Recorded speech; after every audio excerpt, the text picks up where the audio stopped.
Welcome po muli dito sa ating munting YouTube channel at ito po ang inyong Pinoy Firearms Instructor na gunsmith din naman.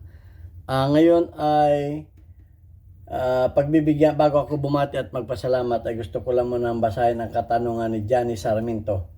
Good day po, sir. Di ko po mahanap sa mga video nyo yung solusyon sa kalog na yung slide ng 1911. So yan, at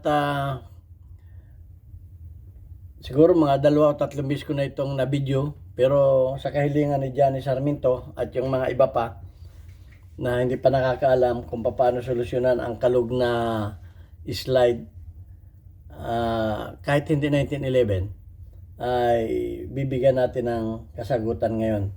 So bago yan ay gusto ko lang kayong pasalamatan at una, batiin, lalo tigit ang mga OFW, mag-ingat po tayo sa mampanig kayo ng mundo. Ngayon po ay tag-init na, kahit sa panig ng dako ay karamihang lugar ay mainit, kaya nagbago ang klima, uso na naman ang mga sipon, trangkaso at ubo. Kaya mag-ingat po tayo at lalo tigit mag-ingat tayo na sa ating pagtatrabaho na huwag tayong maaksidente. At gayon din, pinasasalamatan ko yung ating mga subscribers na nagsishare ng ating mga video para tayo ay dumami pa, at gayon din sa mga maganda ninyong comment. At gayon din, maraming salamat sa mga hindi nag-skip ng ads. Nakakatulong po kayo sa pagtaas ng ating revenue, sapagkat ang YouTube channel po natin ay ginawa ko hindi para pansarili nating kita. Ito po ay tinutulong natin sa ating mga estudyante, 6 po na mga estudyante na mga anak na single parent, na at least mabigyan natin sila ng pambaon para sila makapag-aral. At pasasalamatan ko yung mga nagpadala dito sa ating GCash number. Ayan, sana may mga magpadala pa, dahil pinaghahanda naman natin ay ang bibili nating mga school supplies ng 6 na mga bata. At pinasasalamatan ko yung mga nagpadala sa ating Premier Videos. Thank you kay Noli Pisa America ng Virginia, USA. Ganon din kay Noli. Ganon din kay Boy Omay, kay Jubil Platon ng Riyadh, Saudi Arabia. Ayan, sana marami pa ang kagaya ninyo na may diwa ng pagtulong. Ayan, at sasagutin na natin yung katanungan ni Johnny Sarmiento. Ano ba ang solusyon sa kalog na yung slide? Okay, wala tayo ngayong disclaimer, wala tayo ngayong model 1911, pero i-demo ko sa inyo kung ano ang mga pamamaraan na para mawala o mabawasan yung kalog. Okay, so ito yung slide. Pag yan ay sobrang kalog na, pag konting-konting kalog lang, hindi naman problema yung mga konting kalog lang. Okay, kasi naglalak naman yan pagkano. At yung iba nadadala pa sa mga malalapot na langis. Ano yung mga malalapot na langis? Gear oil ang nilalagay dito. Nakakabawas yan ng kalog. Yan ang nilalagay sa slide dito. Nakakabawas yan. Gayun din yung, pwede rin ang grasa. Walang masama, wag lang ninyo masyadong dadamihan. Grasa, nakakabawas yan ng kalog. Okay, yun ang mga pamaraan. Pag kunting-kunting kalog lang, huwag ka kaagad kayong gumawa ng ibang paraan. Kung kaya pang mabawasan doon. At pag nalagyan ninyo yon, ay tingnan ninyo kung malakas ang kalog. Okay, kung talagang malaki na ang kalog, ay ito na ang pamaraan na gagawin. Ito ay ilang bisis ko nang na-demo at ilang bisis ko na rin naituro, pero meron pa rin siguro natatamad hanapin yung ating mga videos. So kinakailangan ninyo ang heavy duty na vise. Kinakailangan yan ay nakasecure sa isang base. Okay, didemo ko lang sa inyo. Bakit kanyo? At halimbawa, ito ang inyong slide. Example lang ito ang inyong slide. Titingnan muna ninyo kung anong klase ang inyong slide. Okay, paano nyo malalaman? Baka naman yung inyong slide ay kamukha nito na sobrang tigas, ay ito ay hindi po pwede. Pagka ganitong katigas na hindi tinatalba ng kikil, ito ay sobrang carbonated. Merong mga slide na ganyan, hindi po pwede yan. Ang ginagawa dyan, yan ay binabaga muna, dinidistimpla. At ang advice ko sa inyo ay wag na ninyong galawin. Dahil pag yan ay ginawa ninyo, magkakrak lamang ang inyong slide. So ayan, titingnan muna ninyo kung yan ay dumudulas ang kikil dyan. Okay, kinakailangan ay titistingin ninyo kung yan ay, testing lang ninyo ng kaunti kung yan ay tumatalab ang kikil. Okay, so yun ang maraan. Kasi may mga slide na talagang sobrang carbonated, sobrang tigas. Babanggitin ko na sa mga 1911 yung Norinco. Pag yan ay ginalaw ninyo ang slide, yan ay magkakrak. So ayan, yung iba, pero hindi ko na-advise yung iba, ito ay pinapalo-palo itong railing na ito. Pinupokpok, ginaganon. Kaya pag kayo may nakita na ganon, hindi ko na-advise yun. Sisirain naman ninyo itong frame. Pinapalo yan, oh. Pinapalo ganon-ganon yung iba para mamaga. Pero yan na hindi ko ina-advise, ha. Yan technique na yan, hindi ko ina-advise. Ito yung technique ko. Okay, halimbawa lang, ito yung slide ninyo. Kukuha kayo ng bakal. Bakal, ha. Bakal na ilalagay ninyo dito. Ilalagay ninyo dito. Kinakailangan yung bakal ay may clearance na konti. May clearance na konti, hindi man yung sikip, ha. Ilalagay ninyo diyan. Pagkatapos, yan ay ilalagay ninyo sa vise. Yan. Hindi man buong slide, ha. Kung yung tapat lamang ng railing. Yan. Ganyan. Ayun, dali. Yung tapat lamang ng railing. Okay? Yun. Ganyan. Yan.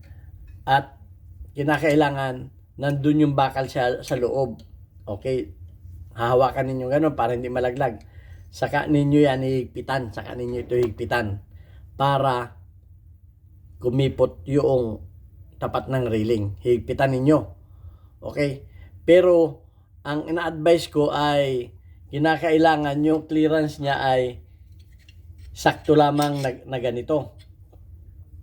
Kasi pag yan ay sobra namang makalog kamukha nito, halimbawa ito yung nilagay ninyong bakal, example lang ito, ha? At yan ay sobrang malaki ang kalog na ganyan, ay masusobrahan yan. Kaya pag yan ay sobrang ganyan, mas maganda, kukuha naman kayo ng sim o lata na ganyan, ilalagay ninyo sa gilid. Yan. Ilalagay ninyo sa gilid. Kung mga 2, 3 na sim, ilagay ninyo kung kakasya. Okay? Ilalagay ninyo dyan siya dyan. Yan.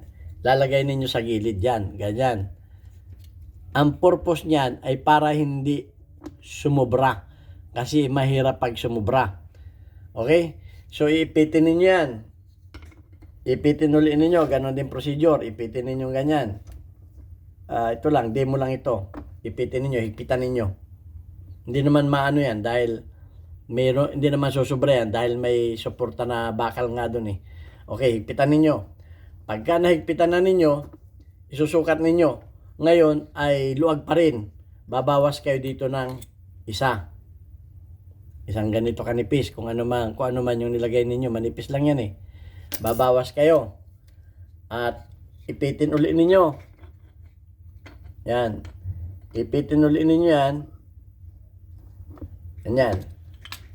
Ipitin ulit ninyo. Ngayon pag ipit ninyo ay maluwag pa rin. Maluwag pa rin. Eh magbawas kayo ng hanggang sa ano. Magbawas ulit kayo nito. Magbawas ulit kayo hanggang pakonti-konti lang. Huwag ninyong bibiglain kasi delikado rin ito na makrak kung bibiglain ninyo. So yun, ganon ang ano hanggang isukat na ninyo sa kanyang slide. Okay. Ay halimbawa naman, sumubra. Hindi na ngayon ninyo mapasok-pasok. Sumubra na eh. Paano naman ninyo yan? Ang tanong naman dyan. Kaya nga, ang inaano ko dyan ay maglalagay kayo nito. Mas maganda yung may lagay nito. Pero ito, bakal ito, solid na bakal ito. Hindi man ito tubo, Hindi man yan yung mga At maglalagay kayo nito dito. Para yan ay hindi sumubra. Ito. Maglalagay ka talaga kayo nito. Kasi pag wala yan, at inipit ninyo ng wala yan, ay may tendency na sumubra. Ito ay protection. Yan. At yun nga, magbabawas kayo nito. Mas maganda may mga ganito kayo. Okay? So ayan, ang problema nga ay pag sumubra, pag sumubra yan, kailangan ninyo nito. Ito ay bolt cutter ito. Bolt cutter, inalis ko na yung handle. Ng bolt cutter. Ito talaga ay pang pang tools ko talaga ito, pang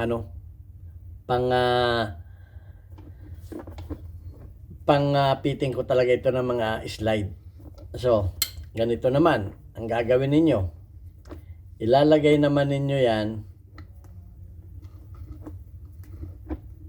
Lalagay ninyo yung bolt cutter na yan dyan. Yan. Lalagay ninyo yung bolt cutter na yan dyan.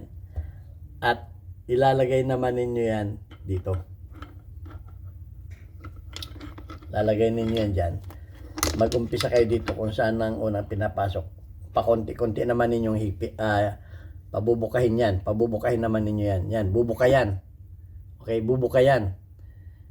Yan ay huwag kayong magmadali.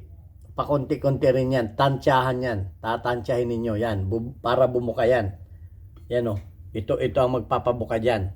Hanggang sa isukat uli ninyo. Para pagka wag naman ninyo yung masyadong wala na, at hindi rin ako nag-a-advise na lalagyan ninyo, pag sumikip lalagyan ninyo ito ng grinding compound. Saka ninyo pipilitin na gaganunin. Hindi po ako nag-a-advise nun kasi ang grinding compound bumabaon po yan sa bakal. Kahit pa ninyo yan ay lalo pag yan ay napuwersa ninyo, yan ay maliliit na granules na bumabaon yan sa bakal. Meron minsan, kahit yan ay hugasan ninyo, pag yan ay nakabaon na doon sa bakal, hindi lang ninyo makikita ng naked eye ninyo, yan ang ngayon ang magpapalaki ng kalog. Kaya hindi ako gumagamit ng mga ganyan. Okay, so, ganun lang. Pwede pang liyahin ninyo ng konti, liha-liha ng konti kung saan yung may parting masikip. Ganun ang pagpipiting. Mahirap po na trabaho yan. At yan ay hindi basta-basta kayo nagmamadali. Yan, step by step, trial and error. Yan, ito ang importante. Ito yung nagpapabuka. Kung sakaling mapasobra, yan, bumubuka yan. Ito ay bolt cutter na ginawa kong special tool. Ayan, nilagyan ko ito, kinater ko ito.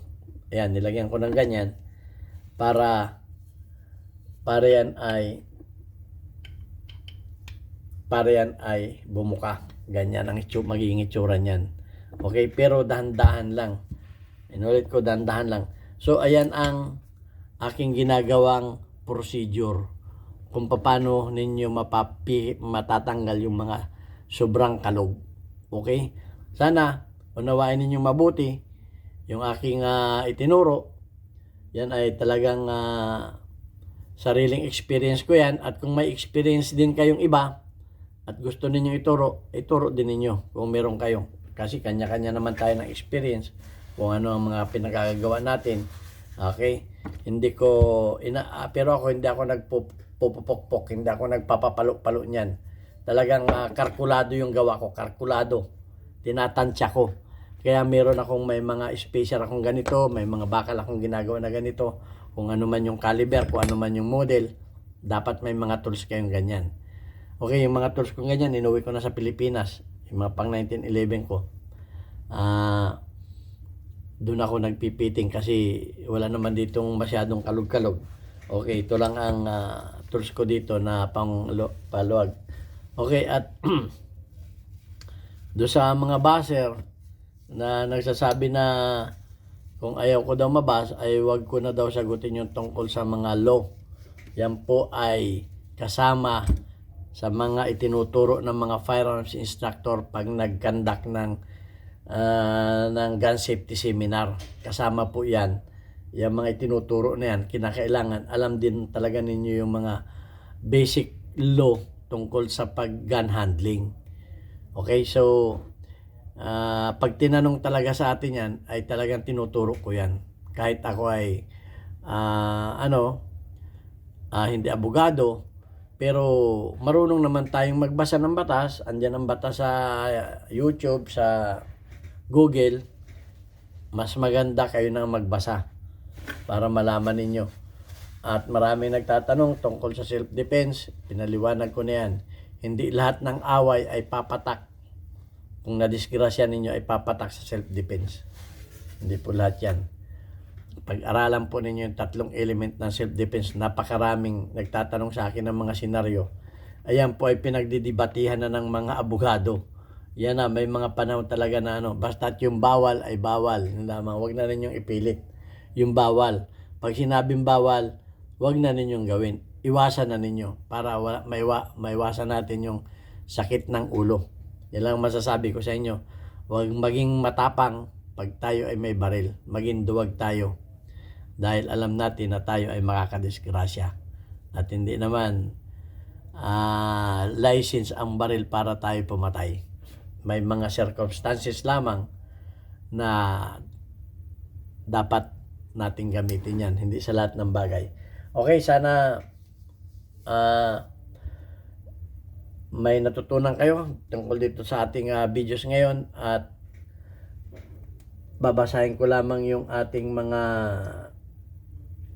weekly highlights ng ating community guideline, ng ating community.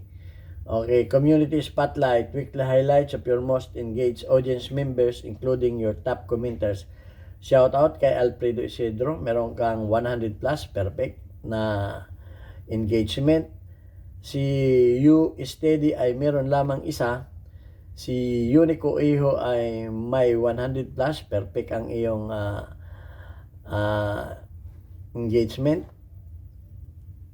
At si Black Dog, European Tracker ay may 4. At si Tommy Aparachi ay gayon din, may 100 plus na engagement. Okay, shout out kay Alfredo Isidro, perfect. Si Unico Iho, perfect. Si Tommy Aparachi, perfect. At shout out na rin kay You Steady, Unico, at kay Black Dog.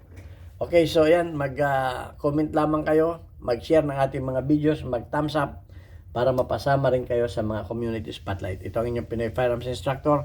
Hanggang sa muli nating video, magtanong lang kayo at sasagutin natin sa abot ng ating malit na kaalaman. God bless po.